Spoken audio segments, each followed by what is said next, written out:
A few months ago, I was staying at my brother's place in Oregon while he and his wife worked late shifts at the hospital. They live in this older neighborhood tucked into the woods, quiet, spread out homes, a lot of trees. On my second night there, I was alone in the house watching TV, and the sun had just set. Around 9 p.m., I heard a knock at the back door. That immediately struck me as odd. No one uses that entrance. It opens up directly to the backyard, which fades into thick forest. I paused the show and walked over, thinking maybe one of their neighbors got turned around or something. I pulled back the curtain just enough to peek out. Nothing, just the porch, gently lit by a swinging bulb and shadows of trees stretching across the yard. I figured it might have been the wind or an animal brushing against the door, so I shrugged it off and sat back down. About 10 minutes later, it happened again. Another knock, 3 times, slow and steady. It wasn't loud, but it had this rhythm that felt intentional. I muted the TV and sat perfectly still. For a few seconds, nothing. Then 3 more knocks. I walked over again, heart thudding, and looked. Still no one there. That's when I heard it. Not outside, above me. Faint steps, careful and dragging, moving across the roof. Whatever it wasn't walking. It was crawling. The sound was soft but deliberate, like someone sliding across the shingles on their stomach. I slowly backed away, grabbed my phone, and called my brother. He didn't even hesitate. Told me to lock every window and door immediately and not to go outside under any circumstances. 20 minutes later, he and his wife came barreling into the driveway. We went out back together. Nothing seemed out of place until we noticed the porch light bulb had been unscrewed just enough to keep it from turning on. The next morning, we climbed up onto the roof and found clear boot prints in the dirt. Size 11s, same direction as the sound I heard. We also found a half-smoked cigarette near the back window, even though no one in the house smokes. They installed security lights and a camera after that, but nothing ever showed up again. Whoever, or whatever, that was, it knew I was alone, and it wanted me to know it knew. When I was 10, I used to spend every summer with my grandparents in a remote part of West Virginia. They lived off a gravel road, surrounded by thick woods and not much else. The closest neighbor was an old man people whispered about, but rarely saw. Most nights were quiet, cicadas, porch swings, and stars. But one night something felt off. It was just me and Grandma at home. Grandpa was working the night shift at the coal plant. I was up late in the living room, reading comic books with a flashlight. Around midnight, I started to hear this faint whispering outside. I paused and listened closer. It wasn't the wind. It sounded like a voice, and it was saying my name. I turned off the flashlight and crept toward the window, careful not to step on the creaky floorboards. I couldn't see anything. It was pitch black out. I pressed my ear to the screen. The whisper came again, closer. Then something darted past the porch, just a shadow. Low to the ground, fast. Hunched, I ran and woke my grandma. She didn't even ask questions, just went straight for the shotgun above the fireplace and locked every door.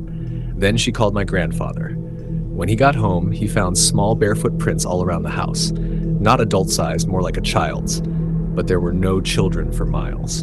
And the prints were strained. The toes were long, and the heels looked off balance, like whoever left them didn't walk like a person. Over the next week, things started appearing on the porch. Little bundles of feathers tied with twine, a broken harmonica, rusted tools, even a Polaroid photo, half burnt, showing nothing but trees.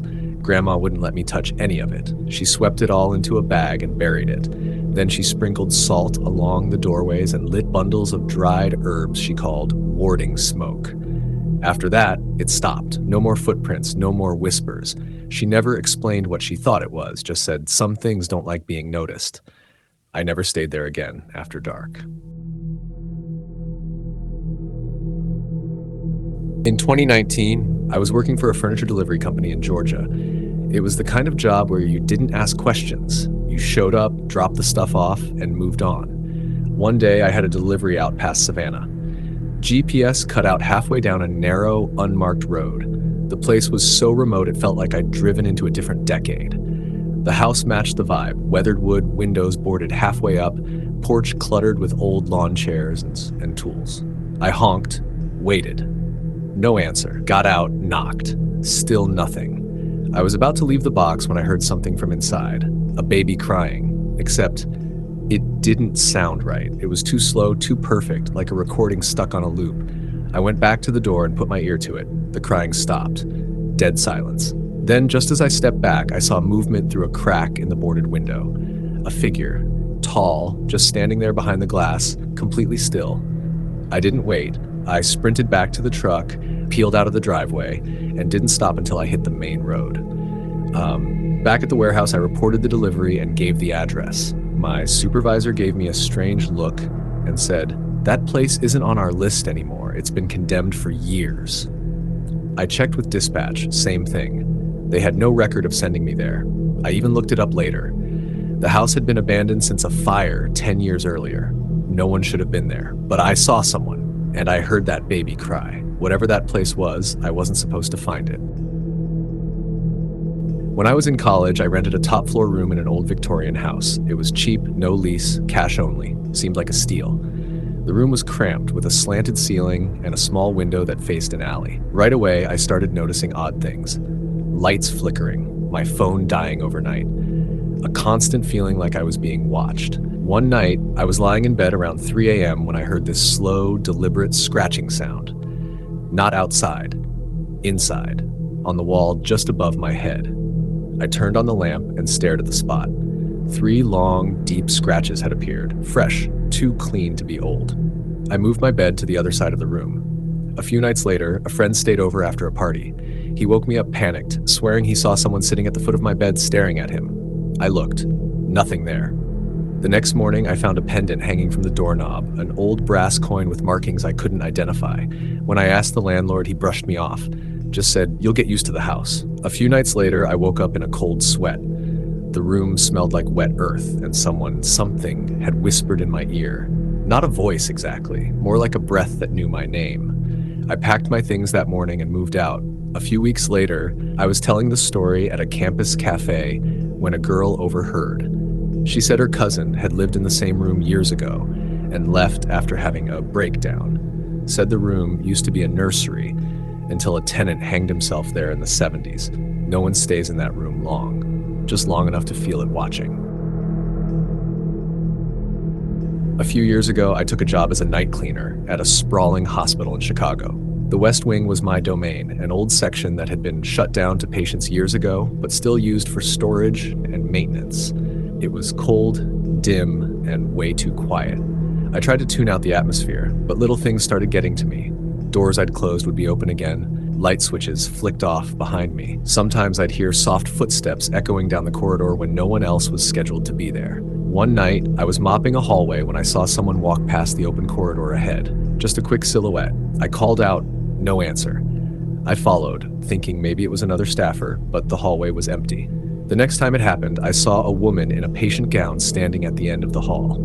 I blinked, and she was gone. I told my supervisor. He just shrugged and said that wing has its stories.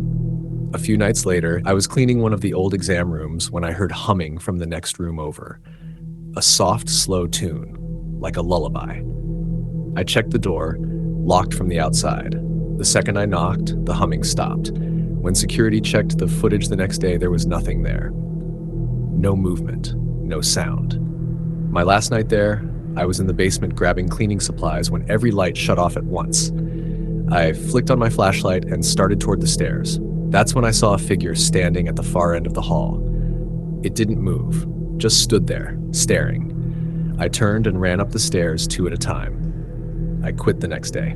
Months later, I ran into a former nurse who used to work there. She told me that wing had been closed after a patient was found dead, locked inside a room no one remembered admitting them to.